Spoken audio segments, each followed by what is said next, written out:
शुरू अल्लाह के नाम से जो बड़ा मेहरबान निहायत रहम वाला है। सामरी जादूगर और हजरत मूसा अलैहि इस्लाम का वाकया। फिरौन की हलाकत के बाद बनी इसराइल इसके चुंगल से आज़ाद हुए तो सब के सब हजरत मूसा अलैहि अस्सलाम पर ईमान ले आए। हजरत मूसा अलैहि इस्लाम को खुदावंद करीम का यह हुक्म हुआ कि वो 40 रातों के लिए को तौर पर इतिकाफ करें। इसके बाद उन्हें किताब तौरेत दी जाएगी। चुनांचे हजरत मूसा अलैहि अस्सलाम को तौर पर चले गए और बनी इसराइल को अपने भाई हजरत हारून अलैहि अस्सलाम के सुपुर्द कर गए। अब 40 दिन तक दिन भर रोज़ा रखते और सारी रात इबादत में मशगूल रहते।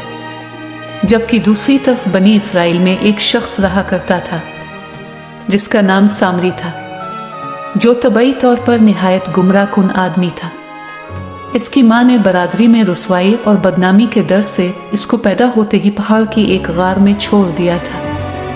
हजरत जिब्राइल अलैहि अस्सलाम ने अल्लाह तबारक व तआला के हुक्म से इसको अपनी उंगली से दूध पिलाकर पाला। यही वजह थी कि यह हजरत जिब्राइल अलैहि अस्सलाम को पहचानता था। इसका पूरा नाम मूसा सामरी है और हजरत मूसा अलैहि अस्सलाम का नाम भी मूसा है। मूसा सामरी को हजरत जिब्राइल अलैहि अस्सलाम ने पाला था और हजरत मूसा अलैहि अस्सलाम की परवरिश फिरौन के घर हुई थी। मगर खुदा की शान के फिरौन के घर परवरिश पाने वाले मूसा अलैहि अस्सलाम खुदा के रसूल हुए और मूसा सामरी जो हजरत जिब्राइल अलैहि अस्सलाम का पाला हुआ था वो काफिर हुआ। जिन दिनों हजरत मूसा अलैहि अस्सलाम को तौर पर अल्लाह की इबादत में मशगूल थे, वहीं सामरी ने आपकी गैर मौजूदगी को गनीमत जाना और उसने बनी इसराइल के सोने चांदी के ज़ेवरात को पिघलाकर इससे एक बिछड़ा बनाया। फिर हजरत जिब्राइल अलैहि अस्सलाम के घोड़े के कदमों की खाक जो इसके पास महफूज थी, इसने वो खाक बिछड़े के मुंह में डाल दी तो वो बिछड़ा बोलने लगा। फिर सामरी ने मजमा आम में यह तकरीर शुरू कर दी कि बनी इसराइल हजरत मूसा अलैहि अस्सलाम खुदा से बात करने के लिए को तौर पर तशरीफ ले गए, लेकिन खुदा तो हम लोगों के पास आ गया है और बिछड़े की तरफ इशारा करके बोला कि यही खुदा है। उसने ऐसी गुमराह कुन तकरीर की कि बनी इसराइल को बिछड़े के खुदा होने का यकीन आ गया और वो बिछड़े को पूजने लगे। बयान किया जाता है कि इस वक्त 12,000 आदमियों के सवा सारी कौम ने चांदी सोने के बिछड़े को बोलता देखकर उसको खुदा मान लिया और उसके आगे सरबसजूद होकर इस बिछड़े को पूजने लगे। चुनांचे सूरत अल-अराफ आयत नंबर 148 में अल्लाह ताला इरशाद फरमाया, और मूसा के पीछे इसकी कौम ने अपने ज़ेवरात से एक बेजान बिछड़े को माबूद बना लिया जिसकी गाय जैसी आवाज़ थी। क्या उन्होंने ये ना देखा कि वो बिछड़ा उनसे न कलाम करता है और न उन्हें कोई हिदायत देता है? उन्होंने इसे माबूद बना लिया और वो जालिम थे।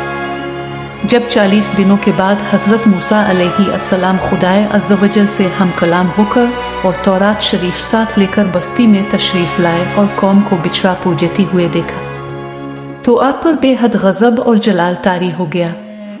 अपने जोश गजब में अपने भाई हजरत हारून अलैहि अस्सलाम को डांटा और फरमाने लगे कि क्यों तुमने उन लोगों को इस काम से नहीं रोका।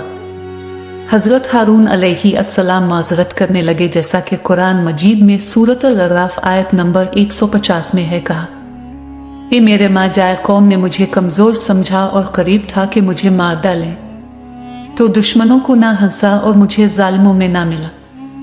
हजरत हारून अलैहि अस्सलाम की माजरत सुनकर हजरत मूसा अलैहि अस्सलाम का गुस्सा ठंडा पड़ गया।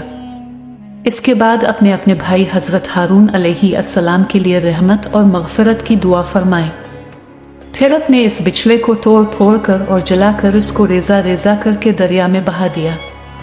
फिर अल्लाह ताला का यह हुक्म नाजिल हुआ कि जिन लोगों ने बिछड़े की प्रस्तिश नहीं की है वो लोग बिछड़ा पूछने वालों को कत्ल करें। इसके बाद हजरत मूसा अलैहि अस्सलाम ने चुन चुन कर अच्छे अच्छे 70 आदमियों को साथ लिया और को तौर पर तशरीफ ले गए।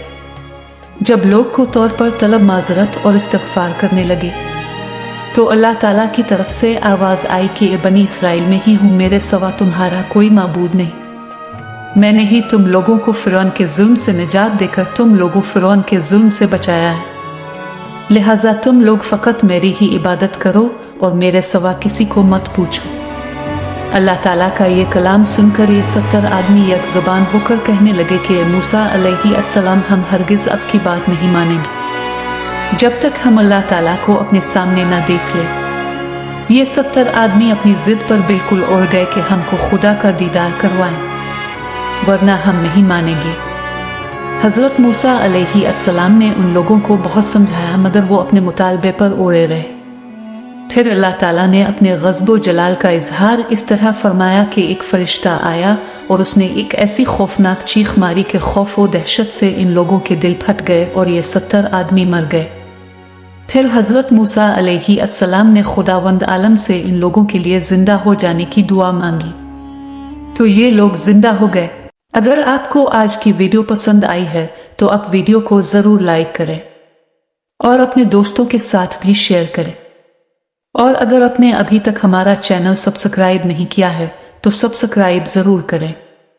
ملتے ہیں کل ایک اور دلچسپ ویڈیو کے ساتھ، تب تک کے لیے اللہ حافظ۔